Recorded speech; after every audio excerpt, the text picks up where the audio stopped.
Hi, Janet. We're here today to talk a little bit about your lesson. But before we begin, I'd like, for you to share a little bit about your professional experience, your current assignment, and your past experience with coaching. All right, my professional experience. I started teaching in Azusa in the 1990 school year.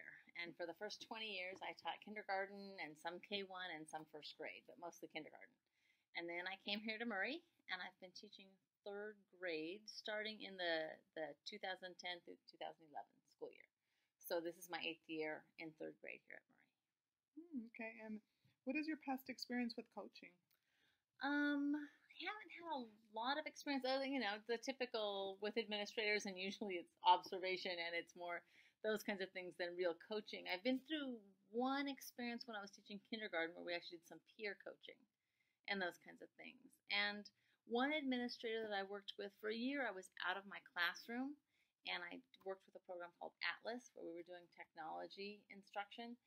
And that was probably one of my best coaching experiences. That administrator was really good at just helping you figure out little tweaks. And he would hear you from another room and after the experience come in and say, okay, I heard you doing this. If you would have just gone here. So I really appreciated that from him. There were some people who didn't appreciate him for those kinds of things too. So with the coaching experience, you think that helped, that benefited your teaching practice in the classroom? Oh, yeah. Because it just helped me see where sometimes sometimes I stop just before I should have, if I could have gone just a little further or those kinds of things. Okay, so now what is your knowledge and use of the CSTPs? You know, way back whenever they were I was a mentor teacher in our district, and I used them some with my mentees, but then they kind of went away, and I haven't seen them for a long time, and our district has just resurfaced them as a part of our new evaluation process. So I used them this year with our principal for the first time in probably 9 years since they were. So, can you tell me a little bit about your lesson, what you'll be doing? So there's a story in our literature anthology called Martina the Beautiful Cockroach that, just looked at it, sorry, I thought I spelled it wrong, that I really like, and I think it's a good story. It's a little bit of a difficult story for my class and for our kids because I have so many limited English proficient students. And there's a lot of layers of language and a lot of figurative kind of language and interesting word choices by the author that make it a really good story, but that can also make it difficult for kids to understand. So what I hear you saying is that the goal or the outcome is for you to understand, for students to understand author's craft. Yes. Okay. And what CSTP will you be focusing on? Again, I tend to focus a lot on my limited English proficient students just because of the environment that I teach in. I've got 16 LEPs in my class of 24. And so really kind of 4.4 and 4.5 kind of go together. Planning instruction that incorporates appropriate strategies to meet the needs of all students, and adapting instructional plans to meet the needs of all students. Okay. And I think this one, the assessed learning needs, they're probably talking about special ed kids. Okay. But I'm really thinking mostly about my limited English proficient kids and low language level kids. Okay. So that ties right into the next, what I was going to ask you next, which is what strategies will you use to meet the diverse needs of students and to help students accomplish the goals? So one of the things we've been working with a lot, as you know, in our district this year, a program that we're calling CALI, but that's really looking at collaborative conversations and think, pair, share. Giving kids the gift of that time, first of all, to process things that we get when we talk to each other. And I'll always give them some think time first because not everybody just starts talking. That they need some time to think and to process. So I'll be working with some. I'm not going to do it one huge big question in this lesson, but there'll be a series of smaller questions regarding the author's choice of vocabulary and the words that they used in the story. Okay, so you'll have scaffolded questions. Yes, and some think, pair, share. Okay, great. Those are great strategies to use. Now, what will serve as evidence that your lesson or that your activity was successful? Whenever they're talking, I don't ever go sit behind my computer. I'll be listening in on conversations. And as a part of Think, Pair, Share, of course, there is always the share piece. And so kind of surveying the class each time we do that Think Fair Share strategy will give me an idea if they're understanding what we're talking about or if we need more work. And then I'll have them write, they keep a reading response log, and I'll have them write in their reading response logs at the end, just to talk a little bit about if they think that the author did a good job of communicating their meaning and how choosing words helped with that. Good. Now, do you have any additional questions or comments prior to the observation? Collaborative conversations this way and those kinds of things is fairly new, and that's why I'm doing this lesson, because I would appreciate your feedback, and I love another pair of eyes looking at something like this. I haven't done this lesson before. I'm really not sure how it's going to go with my kids. Well, I look forward to observing it. So I will appreciate your feedback.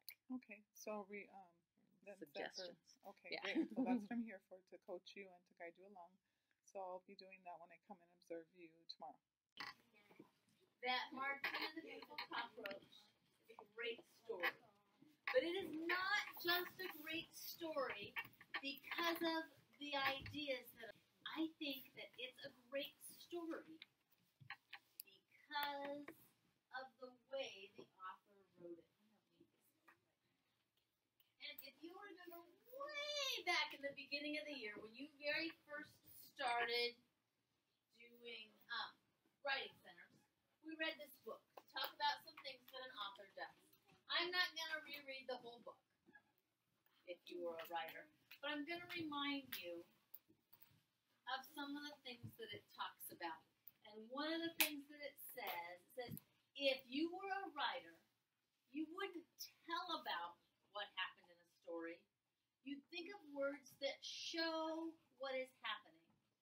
You'd use words that let people see what you see. The characters in your story wouldn't just walk, they might stomp or stamp. The words you choose when you are writing, make a big difference. And so we are going to take some time today to learn from a master craftsman, somebody a lot better writer than I am, and that's the person who wrote our story, Martina the Beautiful Cockroach. Her name is Carmen Agradidi. And next time you have your anthology out, at the end of the story, it has a little bit about her right here. And you can find out about her. And so we're going to talk about that author and how she made this story such a good story. Since we don't need to talk about we're not going to talk about the whole story today. We're just going to talk about a little bit of it. So I have a little bit of it on here for you. Go ahead and put your name at the top of this. All right. So who could give me an idea of kind of the whole story? What is the story of Martina and the Beautiful Cockroach about? Nelly, what's the story about?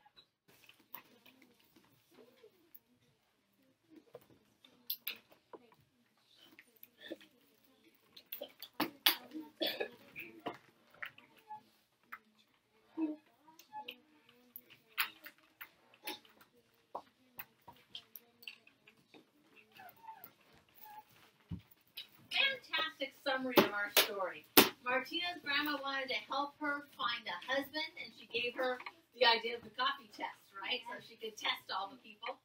And she did. There were lots of reasons that she didn't like everybody else, and then at the end, she found the person who was just right for her.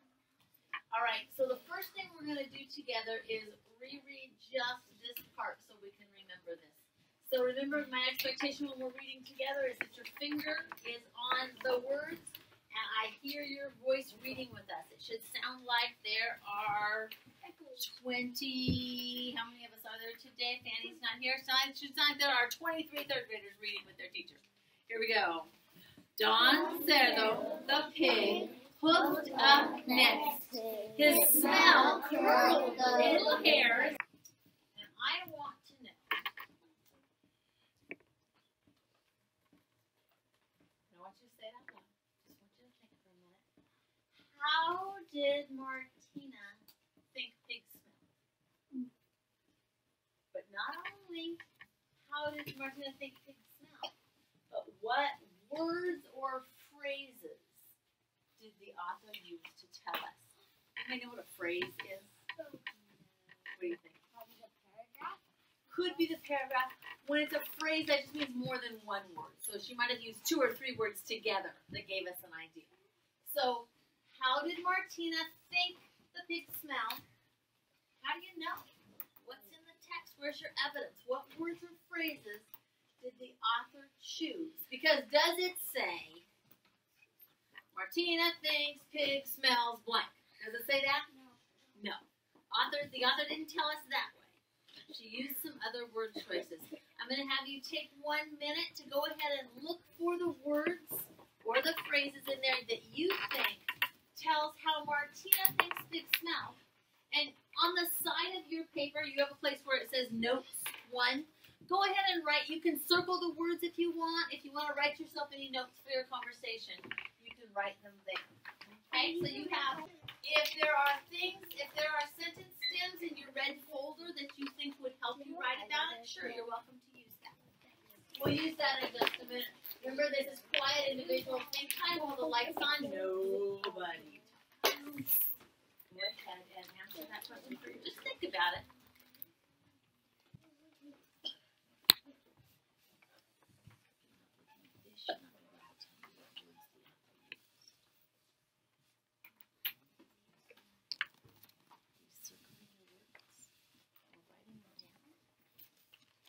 Yourself some notes so you'll be prepared for a conversation.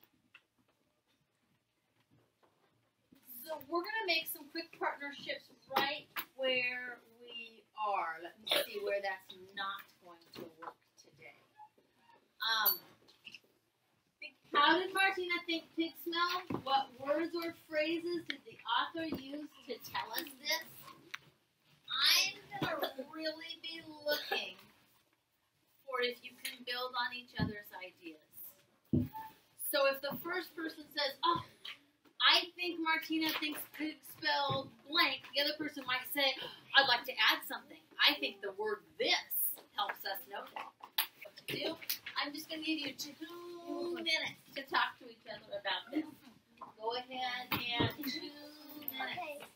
And get busy talking. Let me just start first. Okay, I think, no, Mariana. I think that Martina didn't really like the scent of the cologne because like she in the sentence of this one it said what makes you think that? Do you agree with their idea? Do you disagree? coffee on his shoes. Would it spread for my purposes? He smells bad. Yeah. He smells bad. So would you guys agree on what let's worry about this part first. How does Martina think pig smells? Did she go, oh yay, you smell so good? What do you think? What can you share from your conversation? What did you talk about, Jada?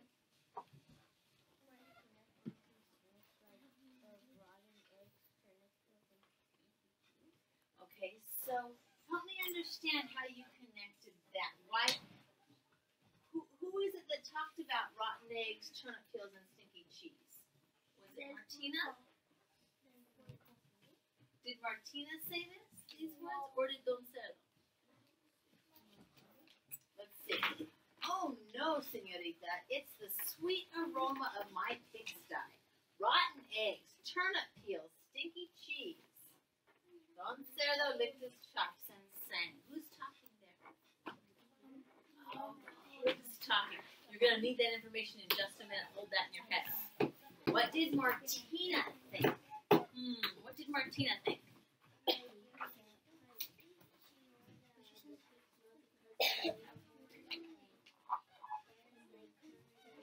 So she thought he smelled good or she thought he smelled bad?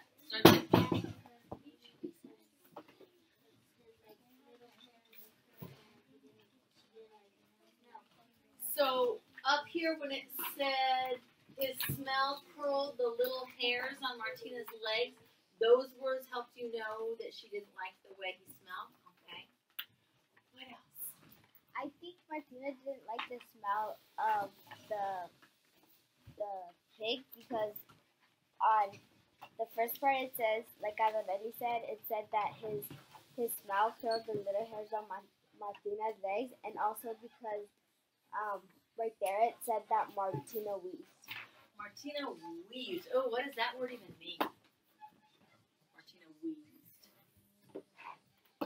Because they could have just said Martina said, right? But the author chose a more interesting word. You know what wheezing is?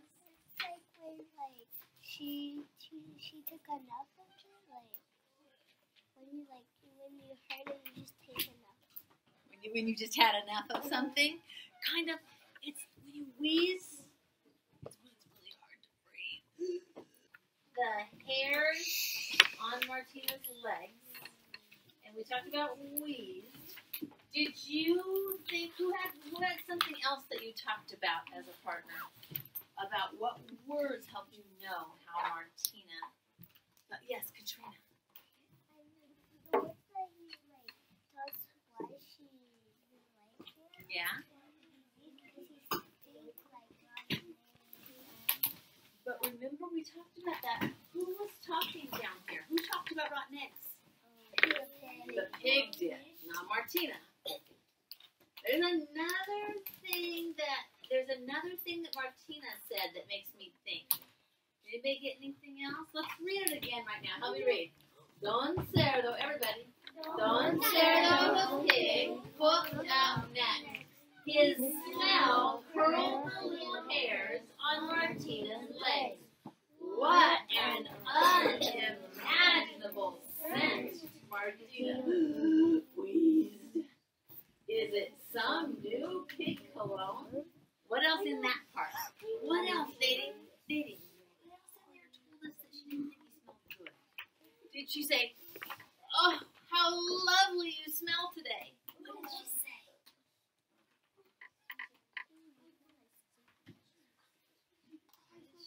What did she wheeze?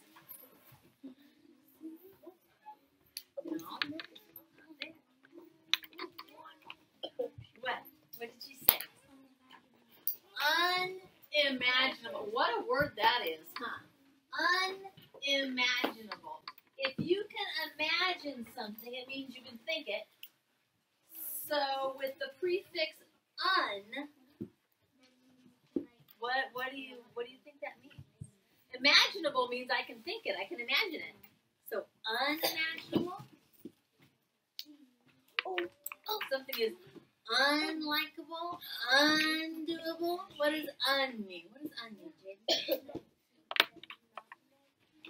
She can't even imagine. The smell is like, I can't even imagine it. How did Don Cerdo think he smelled? What words or phrases did the author use to tell us this? Go ahead, take a minute to take a look at it on your own. Not yet? All right, with your same elbow partner, I'm going to hear something like, Don Cerdo thought he smelled blank. I know because the author said blank. Okay. Go ahead and discuss. 2 minutes.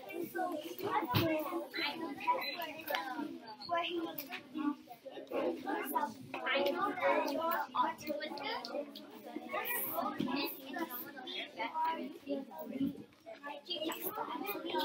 sweet. Yeah, that's why you said sweet.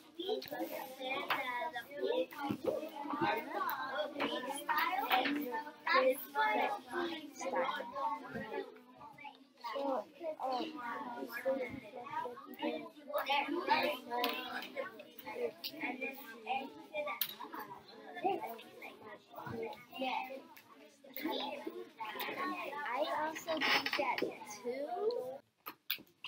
So, what words in there tell you that? How do you know that he thinks that his big sty smells good?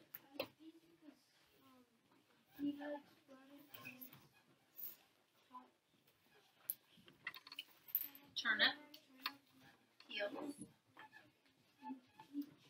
and sticky cheese. So he talks about the things, and he talks about them like they're wonderful.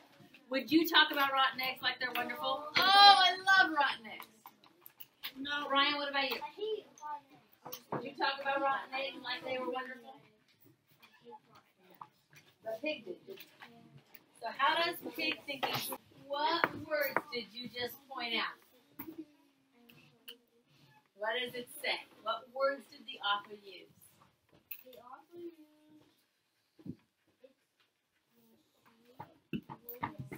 Sweet aroma.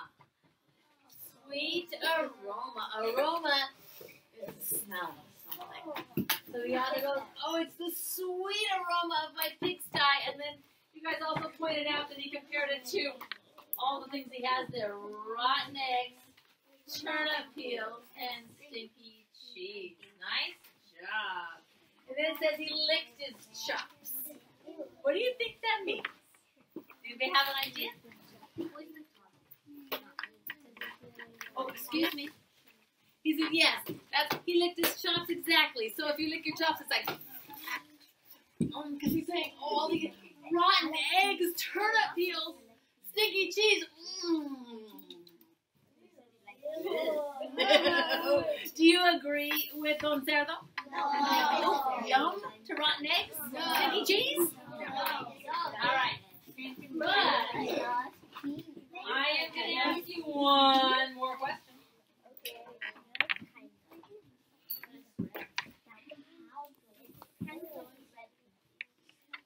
How does Don Cerdo think stinky cheese and rotten eggs smell?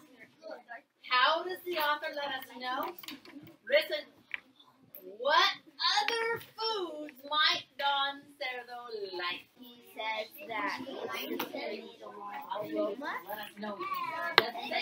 Right there, I think he really likes it. He smells like exactly what he I think the author lets you know because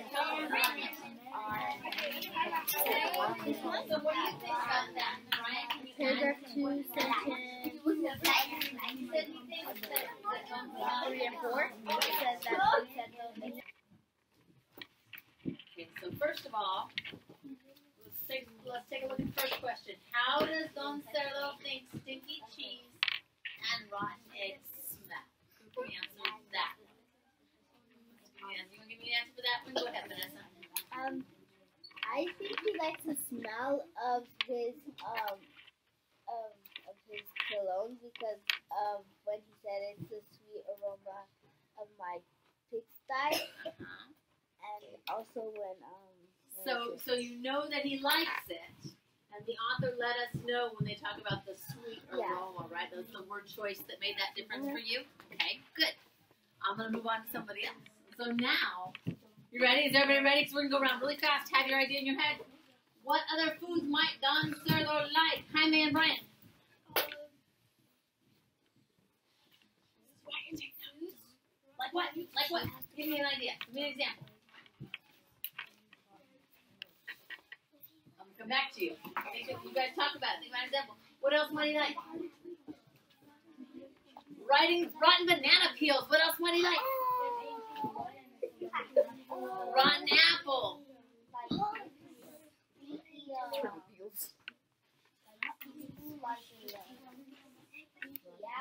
A stinky apple. What do you guys think? Rotten potato. What do you think? Rotten soup. Rotten oranges. Okay, Brian and Jaime, you got something for us? Oh, come on. Rotten milk. All right.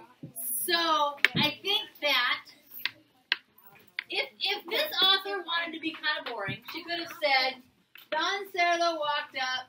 He smelled awful. Martina didn't like it. He thought it smelled good. Would that make as good of a story? No. The author's word choices make the story much more interesting. Much better to read. Details and evidence for us. All right. So, I want you to, I didn't write this question down. I want you to get out your reading response journal. All I want to know is,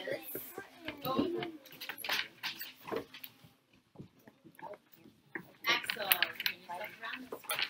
here is my question for you. How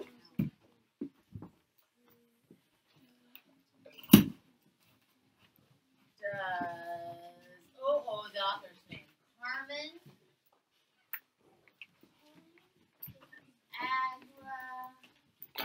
What's the last name that I forget? And you know what? When you're talking about an author and you're writing, this is something important for you to know before you write. Wendy, I want you to know this. You don't have to write out the whole thing every time, Carmen Agrediti. You can just put the author, or you can just put Didi. Didi helps us understand. Didi used these words. So how does Carmen Agrediti? It's almost the same, isn't it? Make the story Martina the Beautiful Cockroach.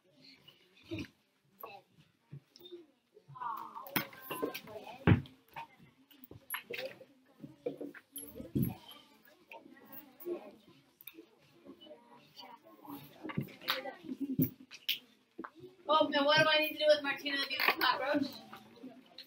Capital. Not capital. I already did the capitals. What else? Because it's the name of a book. Underline. Martina the Beautiful Cockroach. How does Carmen Agrediti make Martina the Beautiful Cockroach more interesting? You have 10 minutes to write in your journal. You have 5 minutes to write in your reading response notebook, because then it will be time to go to recess. Go. I can't wait to read what you had to say, but I heard the recess bell too, just like you did. So, with your eyes right here so we can get ready to go to recess. Take your paper like this and tuck it inside your reading response journal, because this afternoon we will have some time to share some of your ideas, okay? If you want to fold it, I was just going to put it in. Can I borrow yours for a second? I was just going to put it in like this and then put it back in your folder. But you decide. However it works best for you. I saw lots of people who did something I want to say something about.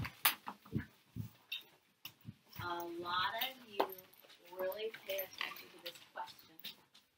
And you wrote the author or Carmen Agrediti and made that be the beginning. You didn't just talk about the pig, because this doesn't really ask you about the pig, does it? No. That's not the author. The author made the story more interesting by, so your writing should be about the author. You got to make sure you're answering the question that we have. You guys are awesome. Thank you so much. Good job. There were lots of people in here, all kinds of things going on, and you did a great job. I appreciate that. Yes.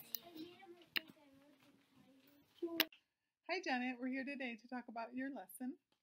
So why don't we begin by just telling me how you feel your lesson went. Overall, I thought it was pretty good. Overall, I think the kids pretty much got what I wanted. There are some specific things that I want to change, that if I were going to teach it again tomorrow, I'd do different. Of course, it'll depend on next year's kids, you know, if I would do the exact same thing again or not. But there are some changes. I don't know if you want specifics or if you want to go ahead and get into it. Okay, so when you say that overall I went well, what do you mean by that?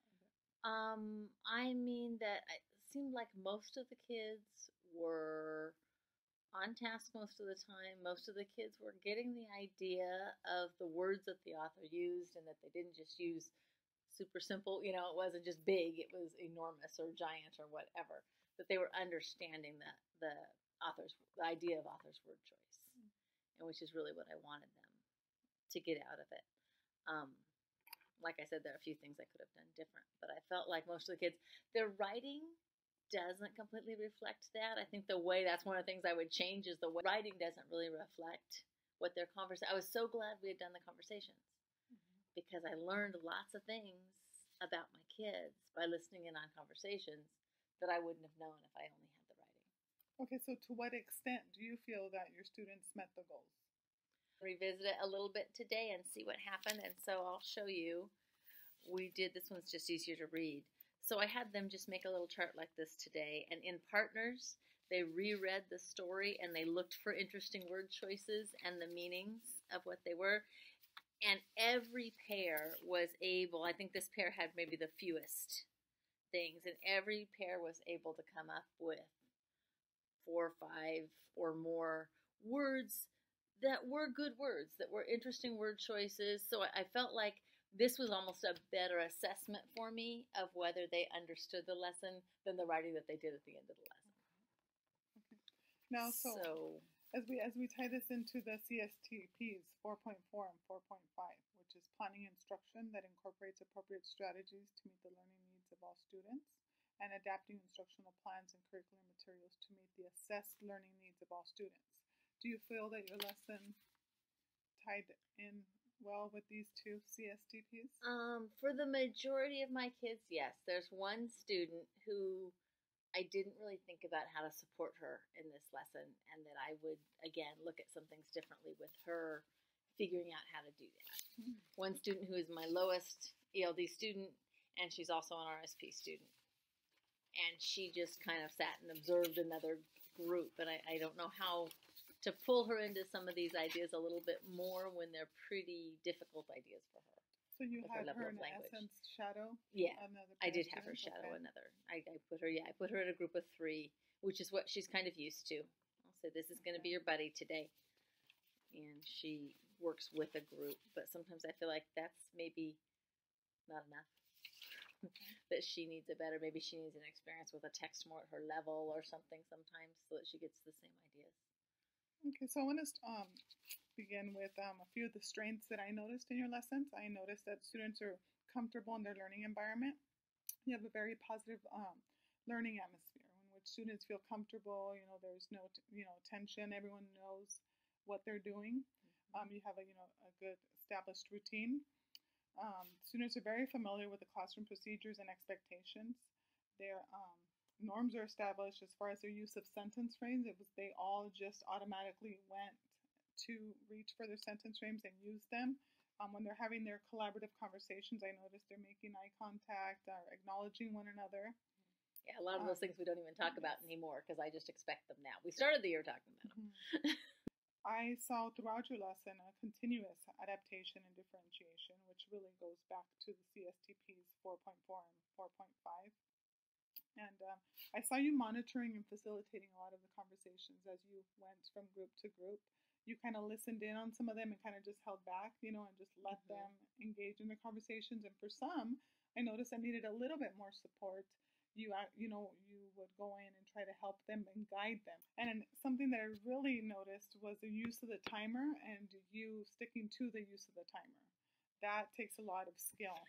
It's hard to do. And students were very aware because the minute you started the timer, they got to work. Yes. They have already been pre-trained and are aware that once that timer's on, time is ticking. Yeah. And that's an excellent use, time management tool. So I'd like to commend you for that. Thank you. Now, earlier you did mention that there was a few things that you do differently.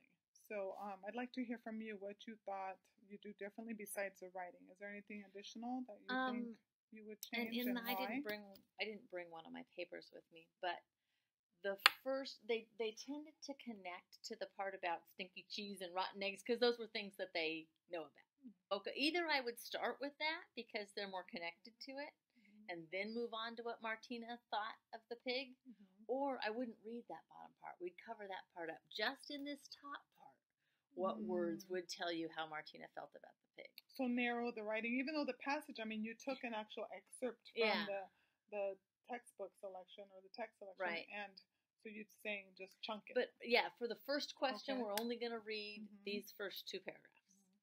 Something like that. And I think that might have been a little bit more, would have helped to focus them a little bit more and help them to understand a little bit more about what I wanted. This class, I have been really working with them to do any kind of inference. A lot of them are just very, very, very literal. And I'm having trouble whenever I ask a question that isn't just go back and find me the exact information, that they kind of don't know what to do. And so we've been really struggling with that. And I think maybe narrowing the number of choices that they had by just focusing on those first 2 paragraphs with the first question would have really helped. or we've even done the first question together.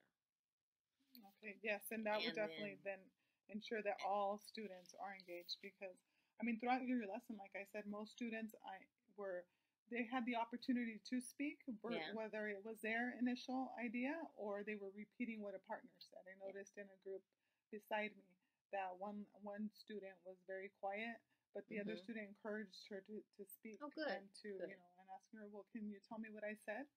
Oh, So really? using How cute. so that showed me that students are cognizant of that they can learn from each other. Yeah. And using each other as a valuable tool. So Right. That's great. That gives everyone resource. I saw that. I think one suggestion I would offer is that perhaps when rather than you perhaps maybe summarizing the story, maybe and again it could be because of time, but maybe having students summarize the story just so they can get kind of going with what the story was about. And something else that I think would definitely benefit, and maybe you can push your students to that next level, is having them agree or disagree. Yes. With each other, like when there's a word selection, okay, and possibly having them now begin to that they're there at that next level where they can now begin to just kind of evaluate what someone else is saying and agreeing or disagreeing with It is one of the things that's on there. We have worked on I agree and I disagree, and it is one of the things that's on their sentence frames. So yeah, I could have taken them back. Do you agree with that or do you disagree with that? And that's a good tool also for building an idea. Those tools kind of go hand in hand. And when your question was posed, I mean, the question, it was very visible. They were able to see it. But I think perhaps maybe in order to ensure that all students have access, perhaps try having students repeat the question back to one another. Like, what is it that we're looking for? Just to make sure that they're all, everybody on the same page. I mean, I overall, I could tell your students are really accustomed to the strategy and the procedure. I mean, they knew who their buddy was. And I also noticed that you moved a few students. So would you like to share with me why you moved them and what was the purpose? What was the purpose in doing that? I have had established partners for a while, and they kind of weren't working anymore, and I haven't really established new ones. I kind of was waiting for some data that right now from our RI assessment, I want to kind of re-level everybody. I'd like the data from the last links to kind of make sure. I used to have 3 sets of buddies. They didn't know who they were, but one was a buddy specifically for we're going to read, and I got to make sure at least one of us can read the grade level text. I had a set of buddies that were specifically for math because those aren't always the same kids. Okay. And I had a set of buddies that were specifically a higher ELD with either an EO or a higher ELD kid with a lower ELD kid. And I had those 3 sets.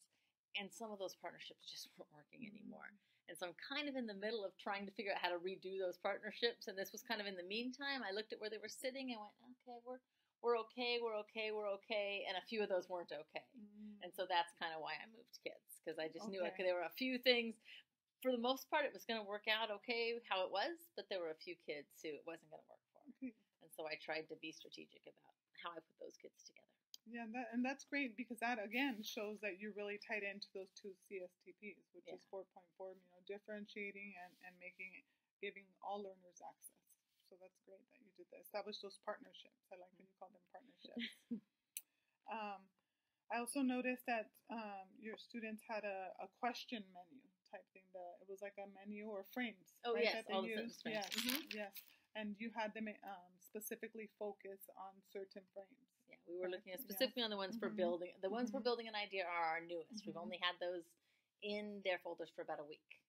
So that's why agree and disagree actually had been our big one before that, and I've just added the idea of building on an idea. So that's our latest set of frames. That I also saw. So you did a lot of the thinking, and you had students pairing up, and then during the share out, I noticed that a few students were a little hesitant when you called on them. So and you had other students respond, but I thought maybe perhaps selecting a few students beforehand and maybe letting them know like I'm going to have you share. That's a good idea. And preparing them that way they're not caught off guard and they're they just feel they've been selected. And even I thought even those students that perhaps are not correct, they don't have the correct response, just so as a class you can evaluate why that is, if you agree or disagree with that, and having just work it out and working out those misconceptions. Okay. Teaching them to agree or disagree. Yeah. And I think, like I said, telling them beforehand would be, I think, a good strategy, especially since, they're third graders. Yeah. Giving them just that awareness. And I do that in math. I have never thought about doing it here. In math, I pass out little Post-its, a 1, a 2, and a 3. Oh, and then okay. we know So who's going to share their work. Yeah. So tell me the page number. You got to read the sentence the word comes from. Tell me the word and tell me what you think it means in that context. But some of those strategies would have helped this lesson also. And also going back to the CSTP 4.5, which is adapting instructional plans, I saw that you definitely adapted even as far as, where you stopped a little bit with the moving forward in your lesson and you gave a brief mini lesson on vocabulary, and that sometimes is much more powerful than kind of front loading beforehand. So I thought I saw a lot of power in you giving students access to language and to vocabulary that's embedded in the lesson versus beforehand. Yeah, so, I typically find they know the word a whole lot more than if we do a cute little whatever it is ahead of time. Sometimes they still don't know it in context. Yeah, so using it in context is great. Also, your core reading of the text, that gave access to all students. It was all choral reading. Stopping and reminding students to track, I think was excellent. And overall, I think your lesson, went very well as far as, you clarified misconceptions, you elicited more from students. I think that overall this is a great lesson, and you're closing the exit ticket that you used, having them now respond to a culminating question. Yeah. I noticed that your questions were scaffolded, and then you ended with a culminating question, even though you said that perhaps you would have changed that.